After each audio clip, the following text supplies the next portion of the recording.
रामचंद्र दास जी साहेब आपकी सदा ही जय। प्राणों के आधार प्यारे सुंदर साहब जी,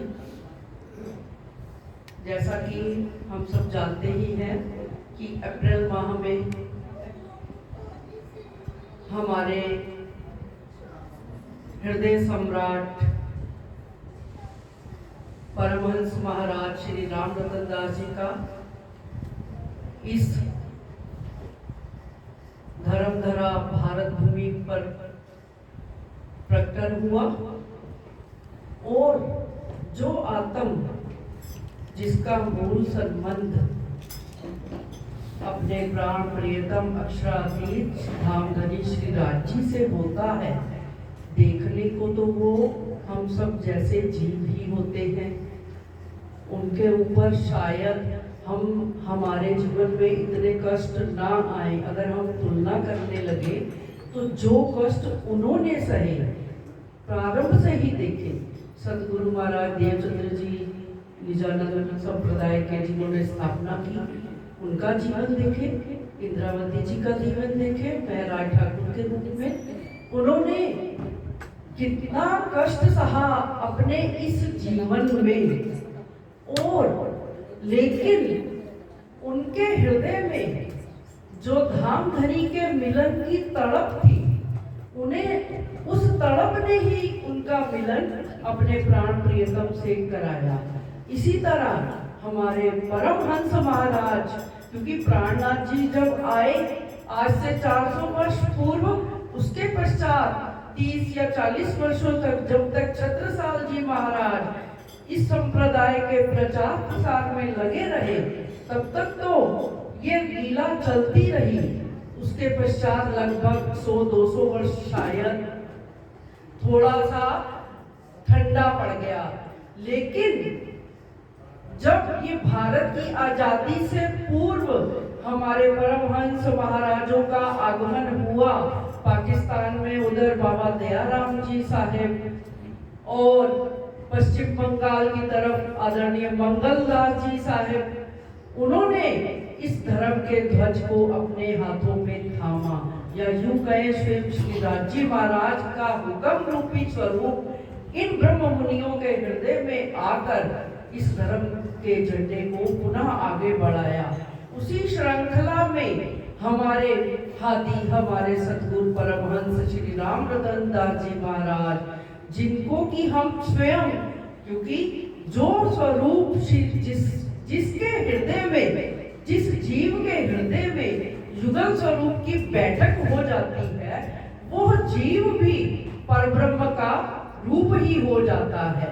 गुरुवाणी में कहा भी है, ब्रह्म ज्ञानी है ब्रह्म समाना, ब्रह्म ज्ञानी की मैं करूं अरदास, ब्रह्म ज्ञानी का हूं मैं दास, ब्रह्म ज्ञानी है सबन का धनी, ब्रह्म ज्ञानी की महिमा कहीं न जाए अति गनी।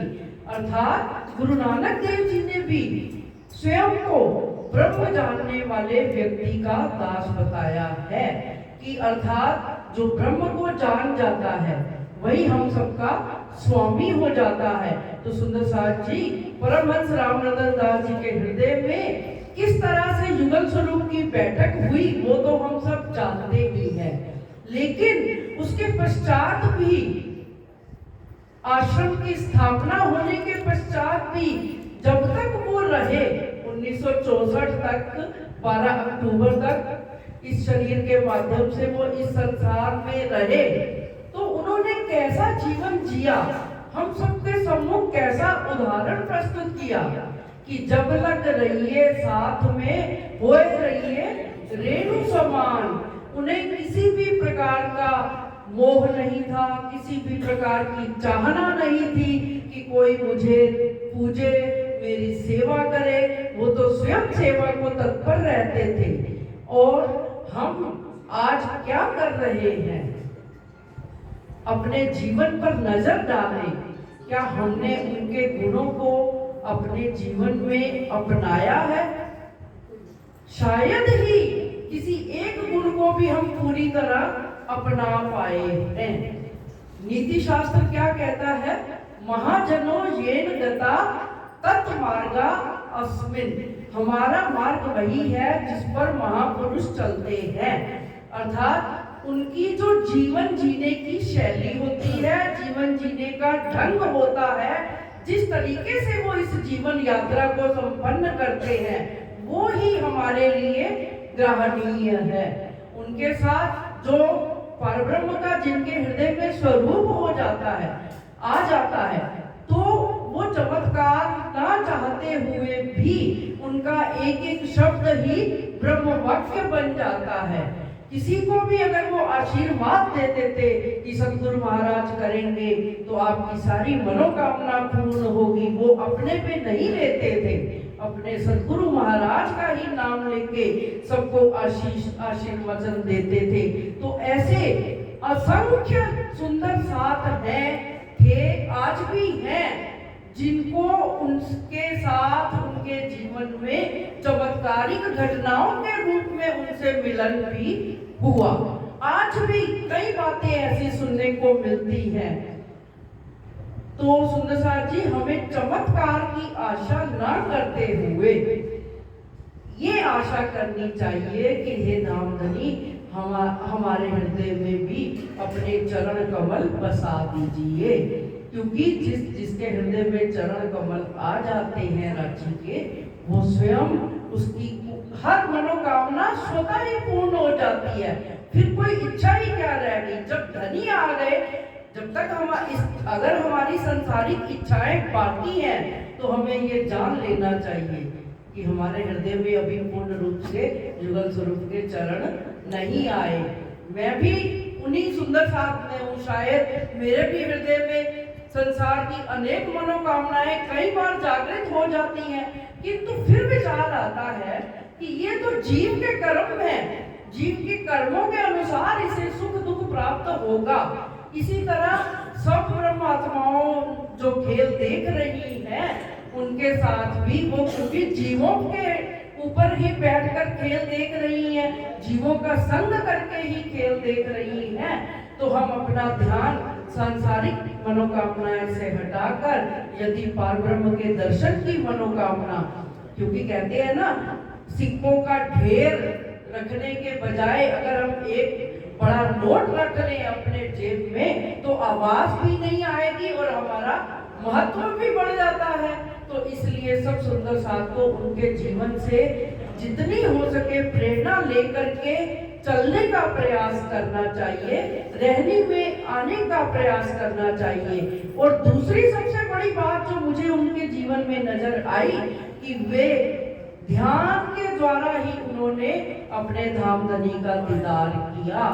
क्योंकि जब वो समाधिस्थ अवस्था में थे तो लोगों ने समझा कि उनके प्राण निकल गए।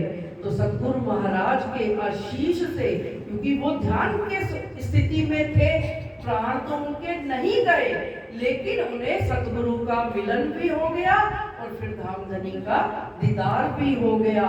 हम भी अपने जीवन में 24 घंटों में ज्यादा से ज्यादा, आज तो हमारे सम्मुख वाणी का टीका इतने सरल अर्थों में हमारे गुरुजन भी हमें समझाने वाले मिले हुए हैं। राम रतन दास जी महाराज जी का जीवन देखिए, तो उन्होंने तो सतगुरु की खोज करने में ही कितना समय लगा दिया। भले ही राज्य उनके साथ थे, इसी राज्य की परम कृपा की वजह से ही उनके हृदय में स्वयं राज्य आकर विराजमान हुए।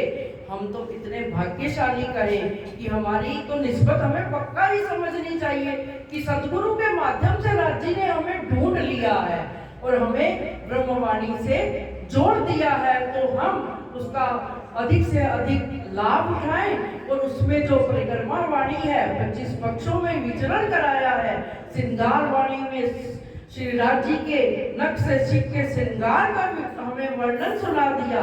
तो उसी श्रृंगार में खोकर हम परम धाम के 25 पक्षों का आनंद चितवन के माध्यम से, ध्यान के माध्यम से अपने विचारों को इधर उधर भटकने से बचा करके उनके चरणों में ध्यान लगा करके अपने जीवन को सफल बनाएं और बना भी सकते हैं। क्योंकि हमारी श्री राज जी से निस्बत है, ये हमें दावा तो जरूर लेना है, लेकिन इस बात का अहम नहीं करना कि अरे हम तो ब्रह्म सृष्टि है, राज्य तो हमारे है ही है। लेकिन उसके लिए राज्य ने कहा है दुआएं सबकी कबूल होती हैं, लेकिन वो दुआ कबूल होती है जो साफ दिल से की जाती है। तो अपने हृदय को हम निर्मल बनाएं उनके विचारों से, उनकी रहनी से। सुंदर साथ जी, इन्हीं शब्दों के साथ मैं आप सबके चरणों में सप्रेम प्रणाम करती हूँ। प्रणाम जी। बोलिए श्री सतगुरु महाराज की।